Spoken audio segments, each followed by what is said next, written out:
Hello, Internet. This is Scott with Scott's Garage. Please excuse my voice once again. I'm suffering from a cold. This video is part 3 of a landscape project that began in my garage, turning a pile of bricks into some landscape edging or landscape curbs. And this third video is what I came up with to go around the trees, 2 trees in the front yard. And this is called a nonagon. Nine sides, a polygon, and this is the dimensions overall. It's about 2.5 feet from where the tree will be to the outside edge. And that's just perfect for this. And I had to do a little bit of math for this. So 9 sides, and as you divide it up into triangles, 40 degrees times 9, 360 degrees. That's how it works. And please look at video 1, kind of explains the how it works with pouring the concrete and using wedges to make the curbs or landscape edging to interlock. But the secret is this: 2 2x6s. These will be taped together, and basically 90 degrees here. This is 40 degrees. Actually, this is 50 degrees down here, 40 degrees up here. And so the block itself, the wedge, is a 50-degree wedge. If you look at it that way, that the angle as it's poured will reflect this, which is 50 degrees. And that's what works for them interlocking. And I'll show you how it all turned out. Okay, here's how the first one turned out, the nonagon. And I set it up in my garage. So it's kind of rainy and nasty outside. I'm not quite ready to put it around the tree, but hopefully later today. But it all fits beautifully together. And again, these curbs or landscape edgings, they interlock with each other. They're very heavy. I would say maybe 45, 50 pounds a piece. And so that should be enough weight to keep the grass from creeping in. And also as the tree grows, it's heavy enough that roots that surround the tree hopefully will, not just blow it apart. I think it'll be heavy enough for that. You can see again how they interlock. It's my own design. I just had fun figuring this out, doing a little bit of math to figure it out as well, and the angles.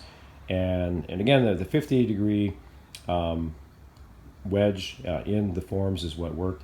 Here's one that I poured that I have not taken out of the form yet, and I'll show you how easy it is here in just a second.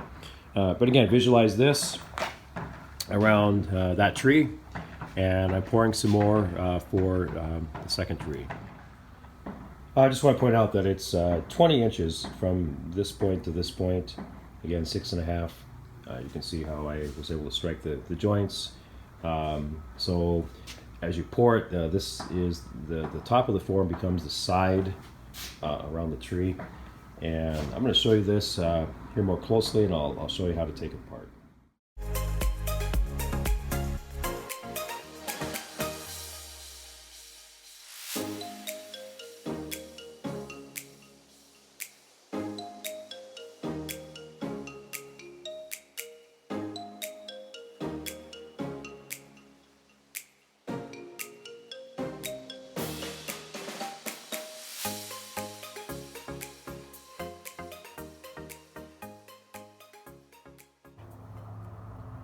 Okay, I was able to put the blocks around the tree, so I now have 2 nonagons, 1 for each tree, and overall the edging for everything looks pretty uniform.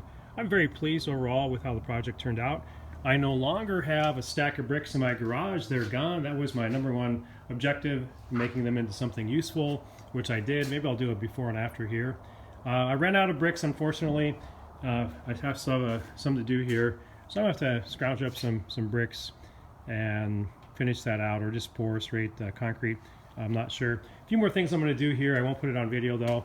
I still need to level it more. It's important that it be level. So after I level the ground, I'll pull the blocks out to do that. But since they interlock, it should be easy to do it.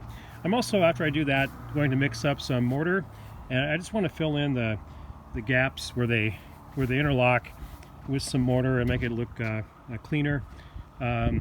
But overall, I am very pleased with this project. If you got any value out of this, please hit like If you're not subscribed to Scott's Garage, please do so. Most of my videos have to do with home auto repair, but I also take on some home projects as well. Have a great day.